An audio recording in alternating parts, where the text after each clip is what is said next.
Amém, queridos. Vamos lá, então. Abra comigo Apocalipse 21, 6.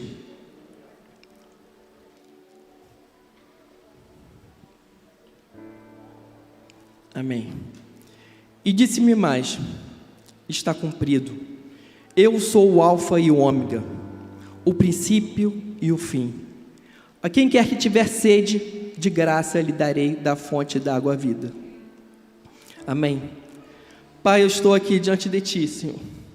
Primeiramente, reconhecendo a minha necessidade de Ti, Pai. Primeiramente, engrandecendo o Seu nome, Pai. Porque eu sei que essa palavra veio do Teu trono, Pai. E o Senhor só me entregou, Pai. Em nome de Jesus, que o Seu povo possa receber a Sua palavra, Pai.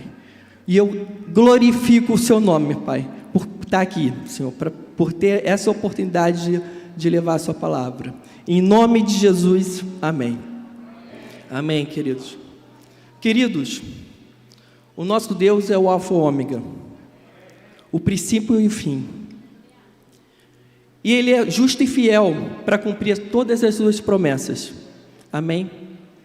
E Ele estende também as suas bênçãos de geração em geração. Amém? Quem crê nessa palavra, glorifique a Deus com suas palmas aqui. O nosso Deus, Ele sempre completa a obra dEle, mas no tempo dEle. Amém? Porque o que Ele iniciou, Ele mesmo irá cumprir. Nesses dias, o Espírito Santo tem tocado a nossa igreja, falando da importância da gente preparar a próxima geração. Amém? Transferir identidade, transferir autoridade, deixar um legado para eles, para que eles possam ir além. Amém? Mas o que faz uma geração inteira se perder? A Bíblia relata uma geração que se perdeu e foi escravizada no Egito. O povo tinha deixado a terra prometida, devido à seca, para viver no Egito, e lá foi escravizado. Será que aquele povo deveria ter deixado a terra prometida para viver um novo tempo novo, viver no Egito com uma cultura totalmente pagã? A resposta é que aquele povo deveria sim ter saído da terra prometida. Realmente Deus queria que o povo de Deus fosse ao Egito, para que lá se transformasse em uma grande nação. Amém? E isso está na própria palavra de Deus, em Gênesis 46, 2 ao 4.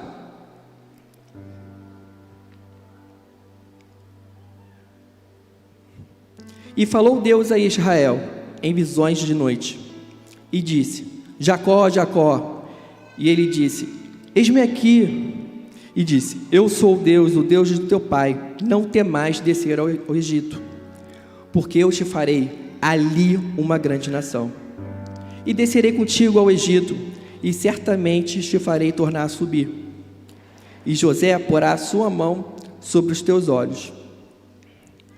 Deus transformou o seu povo numericamente grande no Egito, e não na terra prometida. Amém? Nos tempos atuais, isso não vai ser diferente. A igreja crescerá manifestando a sua glória, a glória de Deus no Egito. Amém? Você precisa manifestar a glória de Deus no Egito, porque é lá que a igreja irá crescer. Romanos 8,19 diz o seguinte: por isso a criação aguarda ansiosamente a manifestação dos filhos de Deus.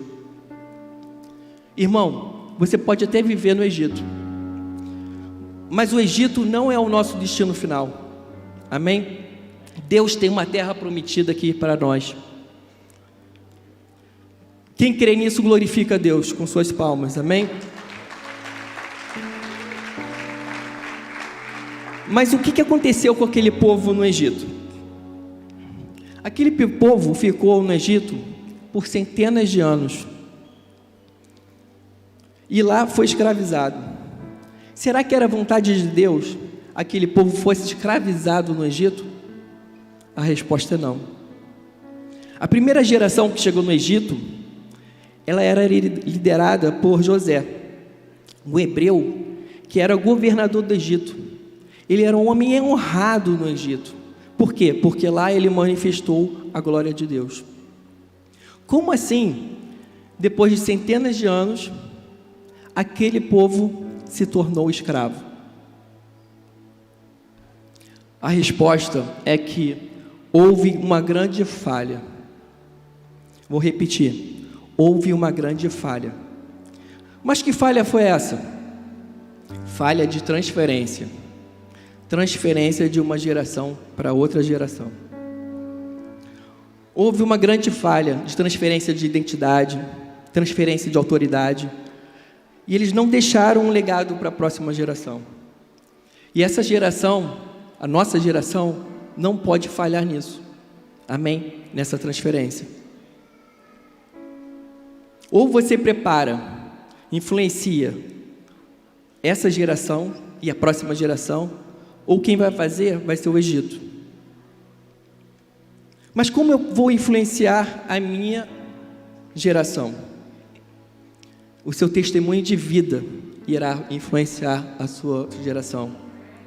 E a próxima também. Amém? Meu filho, que é a minha descendência, com certeza, ele irá ter as suas próprias experiências com Deus. Mas também ele vai conhecer as minhas experiências com Deus. Amém? Só que para você ter uma experiência com Deus, você precisa, para você ter algo para passar para a próxima geração, você não pode ter parte com o Egito, mesmo vivendo no Egito. Amém? Quando você faz parte do Egito, você se torna escravo do Egito. E as suas obras edificam o Egito. Vocês sabem qual era o principal trabalho escravo do povo hebreu? No Egito? Fazer tijolos. Tijolos. E esses tijolos, eles eram utilizados para quê? Para edificar o Egito.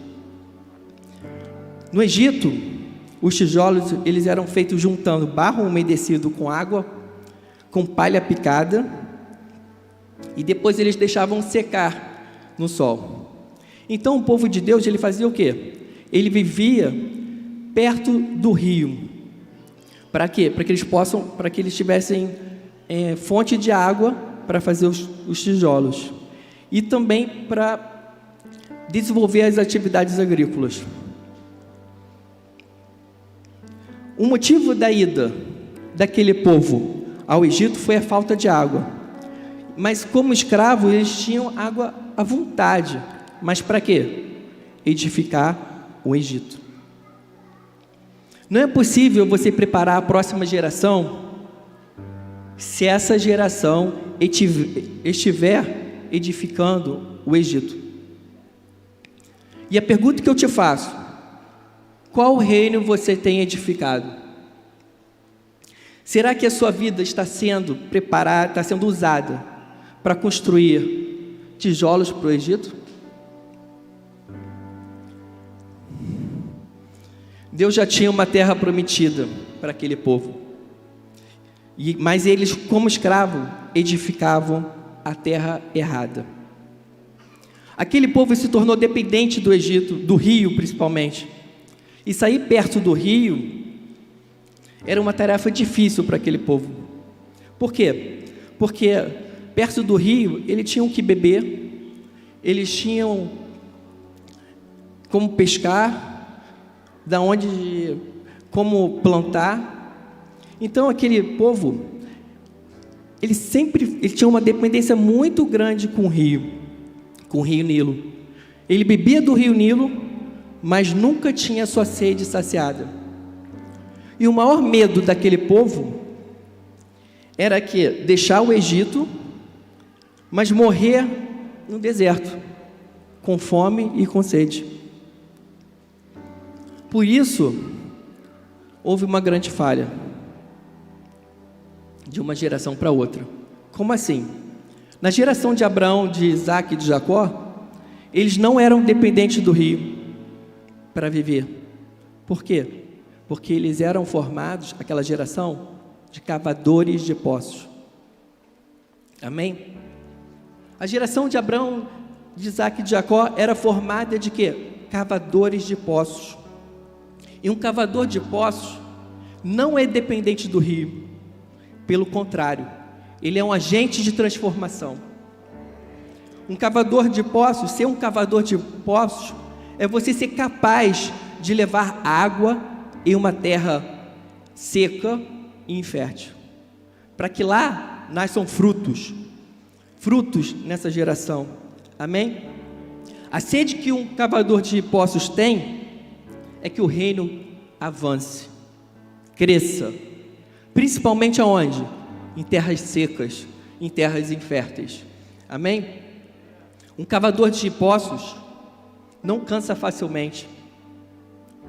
Ele, se for preciso ir mais fundo para extrair água, ele vai. Ele persevera, porque um cavador de poços não fica preso às águas do rio. Ele não tem medo de sair da sua zona de conforto.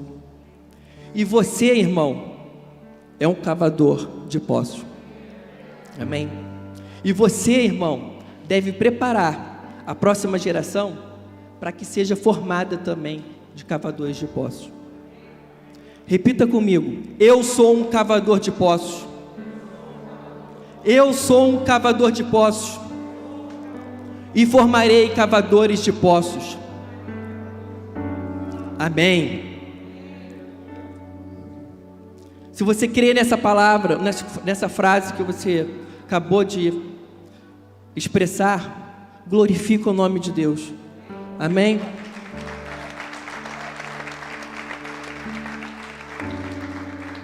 Outra característica da geração de Abraão, Isaac e de Jacó, que não foi transferida para a próxima geração, é que aquela geração formada de Abraão, Isaac e de Jacó também eram formadas de talhadores de rocha. Como assim talhadores de rocha? O tijolo feito no Egito, eu expliquei como que era feito, né? Ele pegava barro umedecido com água e juntava com palha picada e deixava secar. Mas na época da geração de Abraão, de Isaac e de Jacó, não era assim não.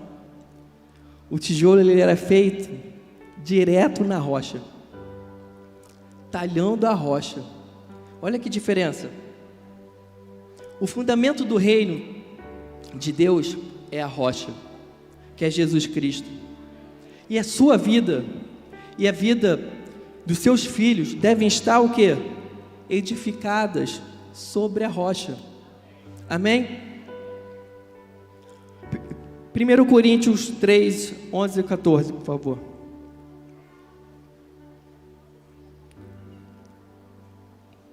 Primeiro Coríntios 3, 11 a 14. Porque ninguém pôde pôr outro fundamento além do que já está posto, o qual é Jesus Cristo. E se alguém sobre este fundamento formar um edifício de ouro, prata, pedras preciosas, madeira, feno, palha, a obra de cada um se manifestará. Na verdade, o dia declarará, porque pelo fogo será descoberto. O fogo provará qual seja a obra de cada um. Se a obra que alguém edificou nessa parte permanecer, esse receberá galardão. No Egito, você pode edificar com palha, mas no reino de Deus, não. Ele não aceita palha. Deus não permite edificar o seu reino com palha. Deus não permite edificar o seu reino com palha. O reino de Deus, ele é construído à força. talhando sobre a rocha. Talhando sobre a rocha. Sem palha. Não é fácil ser um talhador de rocha. É um trabalho exaustivo. É um trabalho cansativo? É. Mas a sua função é expandir o reino, edificando altares para Ele, reconhecendo a soberania de Deus e a autoridade. Amém? Por isso, todo o cansaço Ele não sente, porque existe o renovo de Deus. Amém? Um talhador de rocha, ele tem compromisso com a obra de Deus. Ele não usa palha, não faz a obra relaxadamente. Ele não usa palha. Tem muitos cristãos servindo a Deus, entregando palha para Deus. Só que palha, Deus ele não aceita palha para edificar o seu reino. Deus está levantando aqui uma geração de talhadores de rocha, que tem compromisso com a obra de Deus. E a próxima geração, amém? Pois o reino de Deus, ele é edificado sobre a rocha, amém? E nós somos talhadores de rocha também. Repita comigo: eu sou um talhador de rocha. Eu sou um talhador de rocha, e formarei talhadores de rocha. E formarei talhadores de rocha para a próxima geração. Aquela geração que chegou no Egito falhou, pois não formou nem cavadores de poços, nem talhadores de rocha, abrindo espaço para quê? Para o medo, perda de identidade e para a escravidão. Mas o que fazer quando a nossa geração está ferida, está com medo, está sem identidade e já está escrava? A resposta é mostrando os sinais de Deus. O mesmo problema que você pode estar enfrentando na tua geração, Moisés enfrentou na dele. E Deus orientou a Moisés o quê? Mostre 3 sinais. Mostre 3 sinais que eles crerão. Amém? E agora, e nesses 3 sinais que hoje eu vou trazer, há 3 grandes revelações. Amém? Êxodo 4, 2 ao 9. É agora que começa a palavra mesmo. Amém? Só foi introdução, agora é a palavra. O Senhor diz a Moisés: o que tens na mão? Uma vara, algumas traduções, cajado. Joga por terra. Ele jogou-a por terra e a vara transformou-se numa serpente, de modo que Moisés recuou, fugiu. E o Senhor disse-lhe: estenda a tua mão e toma-a pela cauda. Ele estendeu a mão, tomou-a, e a serpente tornou-se de novo uma vara em sua mão. É para que creiam que o Senhor, o Deus de seus pais, o Deus de Abraão, o Deus de Isaque e o Deus de Jacó, realmente apareceu. O Senhor continuou: mete a tua mão no teu seio. Ele meteu a mão no seu seio, e quando retirou, a sua mão estava leprosa, tão branco como a neve. O Senhor disse-lhe: mete de novo a mão em teu seio. Ele meteu de novo e a mão em teu seio, e retirando-a, eis que ela se tornara como o restante de sua carne. Se não te crerem, nem obedecerem à voz do primeiro prodígio, quererão a voz do segundo. Se ainda permanecerem incrédulos diante desses 2 prodígios, nem te ouvirem, tomarás da água do Nilo, derramá-la-ás por terra. A água tirada do rio tornar-se-á sangue sobre a terra. Amém? Vou dar um pouco d'água aqui, um minutinho.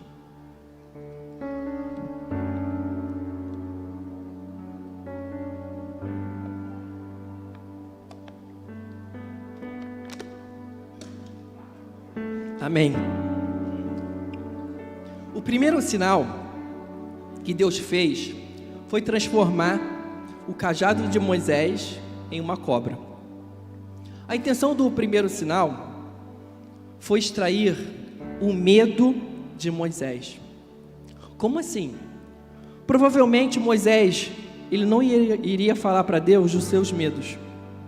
Muita gente é assim, você pergunta para ela, como você está? Estou bem, está tudo safo, está de boa, mas está com um monte de problema e não fala. Então Deus, ele olhou para Moisés e falou, não, ele está com um problema, então eu vou extrair dele, do seu coração, o medo de Moisés. Existia uma deusa no Egito que era retratada como uma cobra naja. Ela se chamava Vadjet. Segundo a mitologia egípcia, essa deusa, que era uma das mais cultuadas no Egito, estava sempre pronta para atacar qualquer potencial inimigo do faraó. Quando o cajado de Moisés se transformou em uma cobra, Moisés, que viveu sua vida toda no Egito, com certeza ele associou aquela cobra a essa deusa. E ele demonstrou o quê? Medo. Por quê? Ele fugiu. Ele se esquivou. Deus, depois que Deus extraiu o medo de Moisés, ele fez o quê? Encorajou Moisés em pegar a cobra pela cauda. Queridos, eu sei que você, cada um aqui, será usado por Deus para extrair os medos dessa geração. Amém?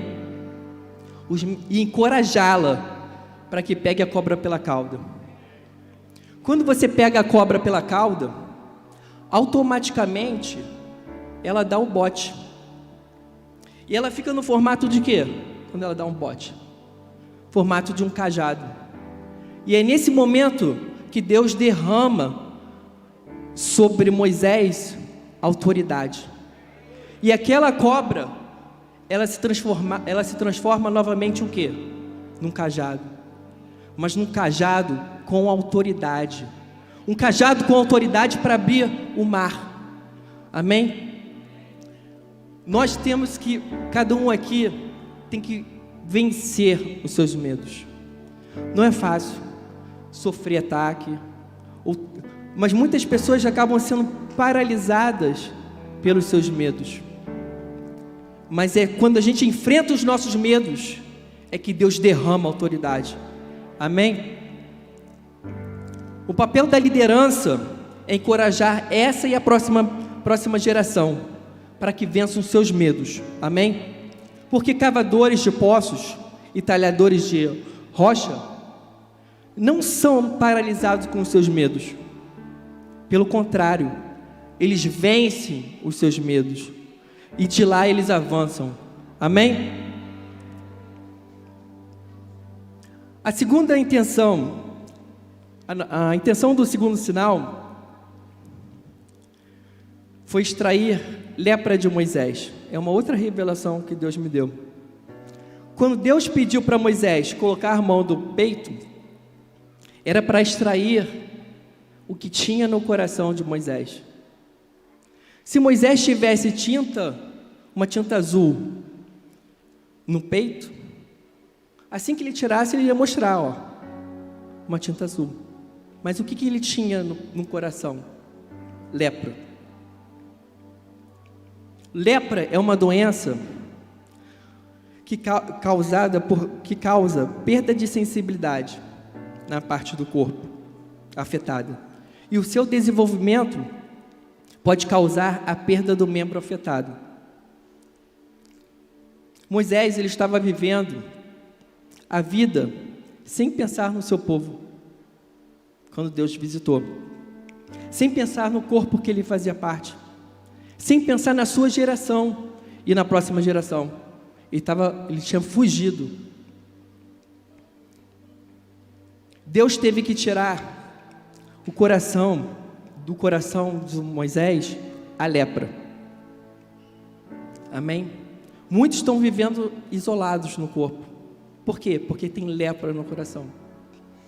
E a lepra faz isso, isola. Você perde a sensibilidade no corpo. Quando Deus pede para Moisés colocar a mão no peito de novo, Deus já tinha curado o seu coração. Amém? E corações curados curam as outras partes do corpo. Amém? Então, no momento que a mão dele toca no coração, a mão dele é curada. Amém? Eu creio que parte dessa geração já tem o seu coração curado. E que Deus espera?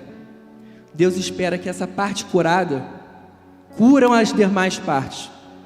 Amém? Porque corações curados curam. Bem, eu vou até contar um testemunho aqui de mais ou menos 10 anos atrás, que eu fui muito ministrado pelo Espírito Santo. Eu estava na igreja lá no Rio, e não sei se vocês perceberam que eu sou carioca, mas eu quase não tenho sotaque. Amém? E tinha uma pessoa que estava com uma dor muito forte no joelho. E eu estava lá, poxa, era uma pessoa próxima de mim. Aí eu falei, vou orar por ela. Vou orar porque eu sei que eu estava assim, naquele primeiro amor, sabe? Aí eu comecei a orar pelo joelho daquela pessoa. Aí aquela pessoa começava a sentir mais dor. Eu fiquei assim, meu Deus, como isso está acontecendo? Aí eu começava a intensificar as orações. Aí a pessoa, ai, começava a gritar mais. Eu falei, Jesus, o que é isso, Pai? Eu creio na sua palavra. Eu creio na sua palavra. Eu creio que no teu nome existe poder. Aí eu comecei a falar com o Senhor, o Espírito Santo veio assim, tocou no meu coração e falou assim, você quer que eu cure essa pessoa porque ela é próxima de você. Mas quando foi a última vez que você orou pelos enfermos? Quando ele falou isso para mim, o Espírito Santo, sabe aquele cajado que você toma, tão forte? Eu falei assim, caramba, é verdade. Eu estou orando aqui para curar uma pessoa próxima de mim, mas eu não tenho orado pelos enfermos, pelas outras pessoas. Lepra no coração. Deus, ele revelou a lepra que eu tinha no meu coração. Por quê? Porque eu queria que ele fizesse algo para mim, mas eu não tenho orado pelo seu povo, eu não tenho pensado nos enfermos. Aí quando Deus ele fez isso comigo, me jogou no chão, eu comecei a pedir perdão para ele. Falei, Pai, eu reconheço, Pai, reconheço que eu não tenho orado pelos enfermos. E aí quando eu pedi perdão, eu comecei a orar pelos enfermos. A estratégia de oração que Deus me fez, ore então pelos enfermos agora, que eu vou derramar a cura sobre essa pessoa. E aí quando eu comecei a orar pelos enfermos, clamar pelos enfermos, Deus começou a curar aquela pessoa que era próxima de mim. Então mostra como que Deus ele age. Amém? A gente tem que viver um corpo. Amém? Glorifique a Deus, amém, irmão. Vamos clamar, vamos lá com as suas palmas, amém?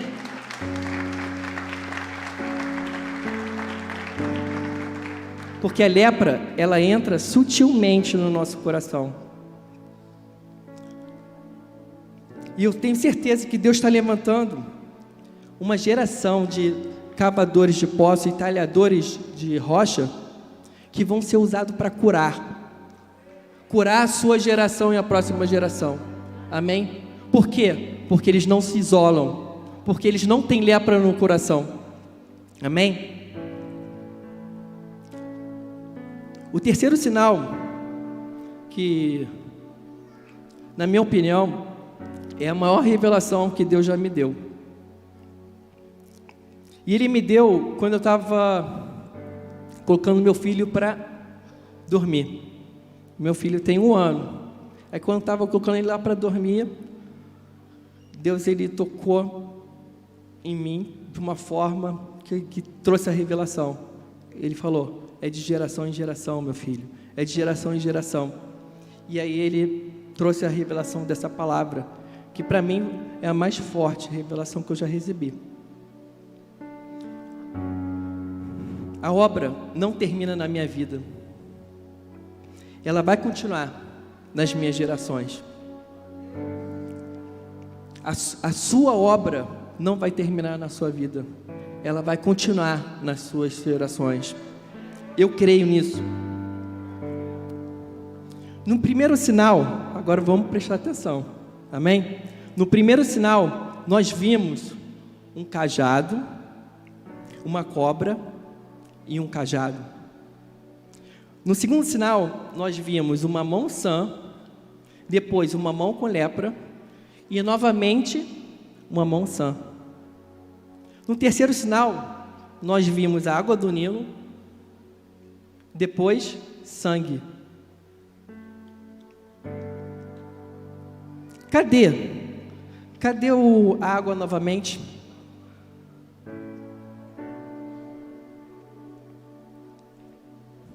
Cadê a água novamente? É de geração em geração, amém? Aquela geração que estava escrava do rio Nilo, ela dependia do rio Nilo para viver. Depois, Deus pediu para Moisés o quê? Tirar a água do Nilo e derramar sobre a água as terras secas. Quando Deus transformou aquela água em sangue, Ele quis anunciar que a verdadeira salvação viria do sangue do Cordeiro. Amém? Hebreus 9:22 diz o seguinte: de fato, segundo a lei, quase todas as coisas são purificadas com sangue, e sem derramamento de sangue não há perdão.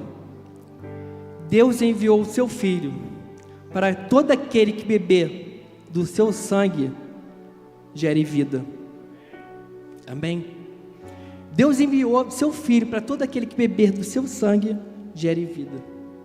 Quando Deus enviou o seu Filho e Ele venceu a morte na cruz, o terceiro sinal se completou. Como assim? Água, sangue e água novamente. Água do Nilo, sangue de Jesus e rios de água viva. Água do Nilo, sangue de Jesus e rios de água viva. Pecado, salvação e vida. Pecado, salvação e vida. É de geração em geração. Amém? João 7:38, para finalizar, para concluir essa palavra, amém? Que completa essa revelação. João 7:38. Quem crer em mim, como diz a Escritura, do seu interior fluirão rios de água viva. Do seu interior fluirão rios de água viva. No texto original, que é escrito em grego, quando eu coloquei lá para passar para grego, peguei na verdade a Bíblia em grego, não está escrito do seu interior, está escrito sobre a sua barriga, sairão um rio de água viva, ou seja, do seu ventre, amém? Do seu ventre sairá um rio de água viva, amém? Ventre é o lugar onde nasce a próxima geração, amém? E rio é quem entrega as águas, rio é quem entrega as águas vivas, amém? Do seu ventre sairá uma geração que leva água viva. Do seu ventre sairá uma geração abençoada, amém? Que levará água viva em terras secas, em lugares inférteis, amém? Eu creio nisso, porque é de geração em geração, amém? E isso é uma promessa de Deus. Nada melhor porque saber que isso é uma promessa de Deus. Por quê? O verbo sairão estão no futuro. Se você crê em mim, sairão do seu ventre uma geração abençoada. Se você crê em mim, sairão do seu ventre uma geração abençoada, de cavadores de poços e talhadores de rocha. Amém? Vamos glorificar o Senhor?